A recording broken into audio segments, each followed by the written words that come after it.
Welcome back to Quince in the Morning as we roll along here on Wednesday morning. And now we have the pleasure of welcoming in, we had our Yankees talk, but now we have the pleasure of welcoming in a Yankees insider, a guy that knows everything about the Yankees. He works for the Yes Network. He's on air pre- and post-game. We welcome in now Jack Curry. Jack, thanks for joining us. Thanks for taking the time today to come on the Quince in the Morning show for WSJU Radio. Hey, no problem, guys. It's my pleasure. And, Vince, I have to tell you, when you and I spoke via text and Twitter yesterday, you wanted to tape this potentially. And what did I tell you? You said that the information might be dated. Exactly. So good thing we waited. Absolutely. You had a busy schedule. Just to clarify for everyone, Jack has a busy schedule. We were trying to work it out. It wasn't looking like it was going to work.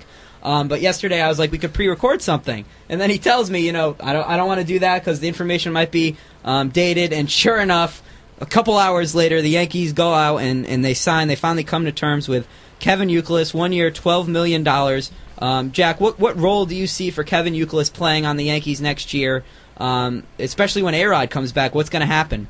I still see a major role even after A-Rod comes back, because here's what I think is going to happen. Well, let me backtrack. First of all, we don't even know when A-Rod is coming back. We've heard June, and the Yankees are optimistic about June, but is it June 1st? Is it June 30th? Does it creep into July? So what Kevin Youkilis does is he gives the Yankees an insurance policy of a guy who has played in Boston so he can handle New York. He will catch what's hit to him at third base. He's obviously slowed down a little bit, but he won a Gold Glove at one point.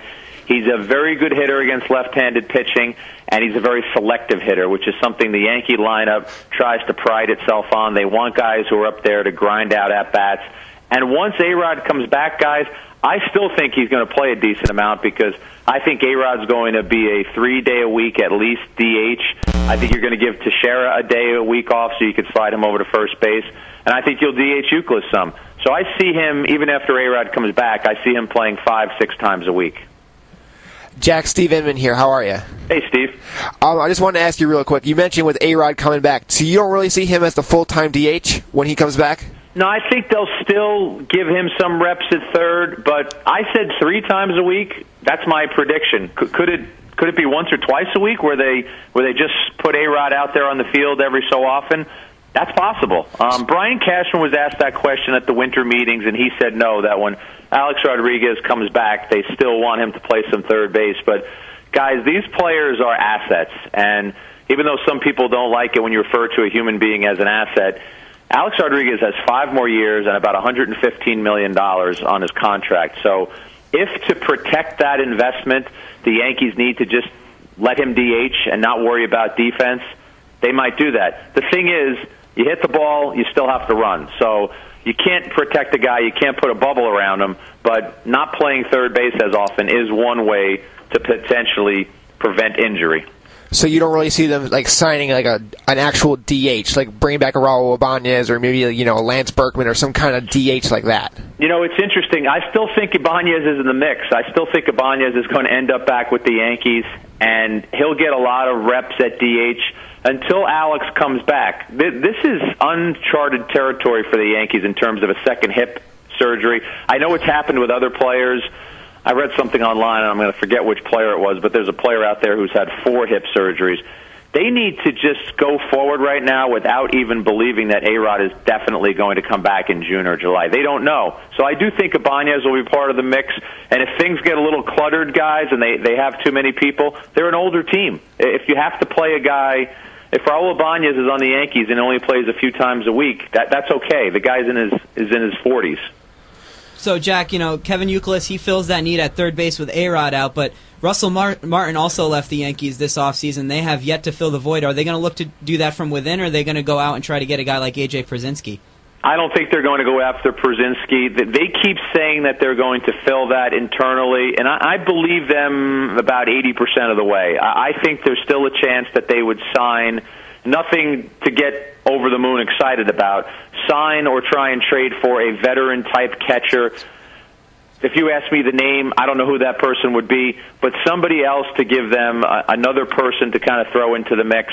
The guy that I've been championing on Yes is Austin Romine, and I know the numbers. He only played 20 games at AAA last year, and his bat is slow, and he didn't have good numbers in the Arizona Fall League. But I actually look at Cervelli, Stewart, and Romine. The one guy who has profiled organizationally as a future starter is Romine. Stewart's a backup catcher.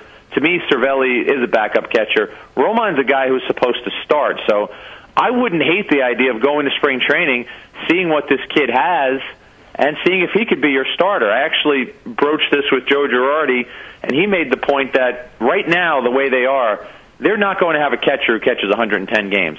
They're going to split it up. Someone's going to catch 80, someone's going to catch 65.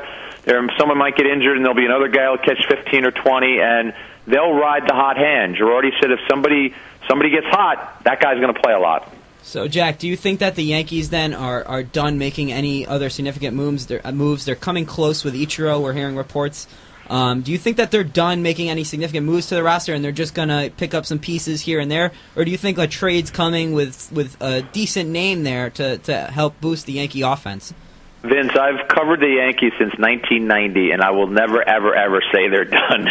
Even if they made 3 moves this week, I would never say they're done, because the one mistake you never want to make when you cover a team is to think that they're not working, because they always are.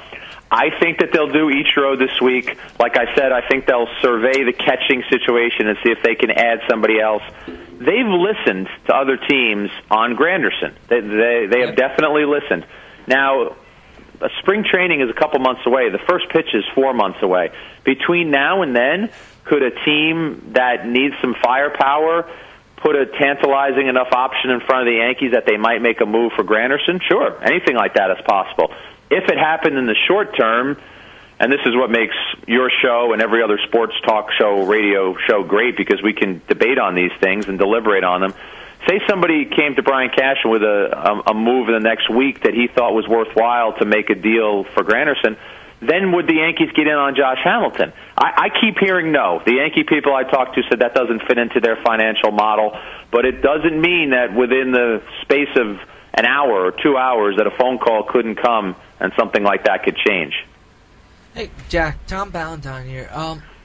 What's Eduardo Nunez's role going to be next year? Is he going to take over some time at third base when Youkilis needs a day off, or is he primarily going to be Jeter's backup? You know what, Tom? Before they got Youkilis, I was talking to Bob Lorenz on one of our hot stove shows, and we were both talking about Nunez and giving Nunez a shot. Again, I asked both Cashman and Girardi that at the winter meetings, and it seems as if the Yankees are just resigned to the fact that they think Nunez is a shortstop. And with Jeter's ankle injury, and Jeter says he's going to come back on opening day, and we all believe Jeter, et cetera, et cetera. But what if he doesn't? What if he has a setback? So they go into the season believing that Nunez is their backup shortstop. They seem hesitant to move him around the field. Girardi talked about the different arm angles that he has to throw from at various positions. You know, you're going to throw more from the side at third base. You're going to throw more over the top at shortstop. And for whatever reason, and frankly, I don't get it because he's an athletic enough guy, for whatever reason, that gets inside Nunez's head.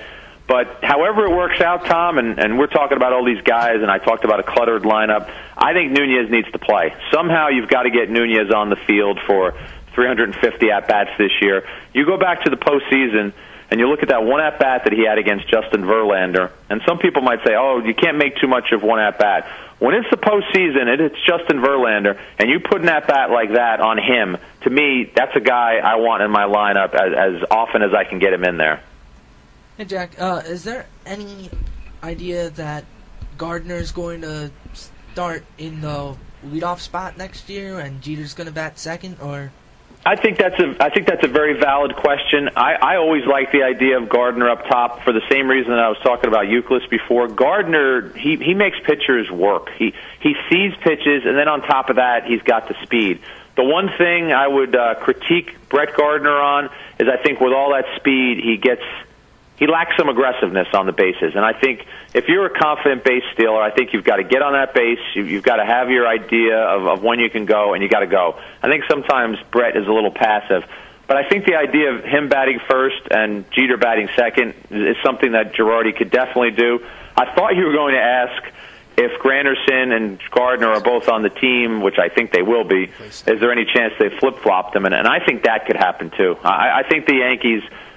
in their heart of hearts, know that Brett Gardner is the better defensive outfielder. They've had him in left field. It's almost been a little bit of a nod to Granderson's star quality, and they traded for him. I think it's time for Gardner to play center field and put Granderson in left. So, Jack, with the roster they have now, and we were just debating this, it seems like when the Yankees get a big name, the players, they go for their power and they lose their batting average. And some of that can be attributed to Kevin Long. What do you think explains the fact that that hitters like Mark Teixeira and Curtis Granderson, their batting averages are way down from what they were when they came to the Yankees? And do you think that's a concern, or is that just something that Brian Cashman wants to do? No, I think it's always a concern, and I think Teixeira has spoken to it, and I think Granderson has spoken to it. I don't know if there's one obvious answer or theory you could have on that. Some of it, quite honestly, guys, it's got to be that right field porch. If you see that inviting right field, right center field porch to shoot for, you're going to go for it. And Mark Teixeira spent a ton of time in spring training talking about how he was going to try and use all fields, and he was even going to try and bunt. And then I would love to give credit, I forget who had the article. I think it was somebody in the Daily News. It was finally around May, or maybe it was June, where he just threw his hands up and said, that's it. I'm going back to the guy that I was. Now, is Mark Teixeira now a 255 hitter instead of a 285 hitter? That would be terrible for the Yankees because they signed him to the deal hoping that he would be that 285-plus hitter. Granderson, I asked a couple people in the Yankee organization about him in Nashville, and I said, how do you explain all those strikeouts, all those seemingly wasted swings? Yes, he was a 40-100 guy. You can't overlook that. But there were just some times up there where he looked so lost. And I got some blank stares. I got some we don't knows. And so I think Granderson, it's going to be a little bit of a bullseye on him this year, spring training, et cetera. He really needs to kind of step up his game, which is weird to say about a guy who had the power numbers that he had, but it was the other aspects of his game that were lacking.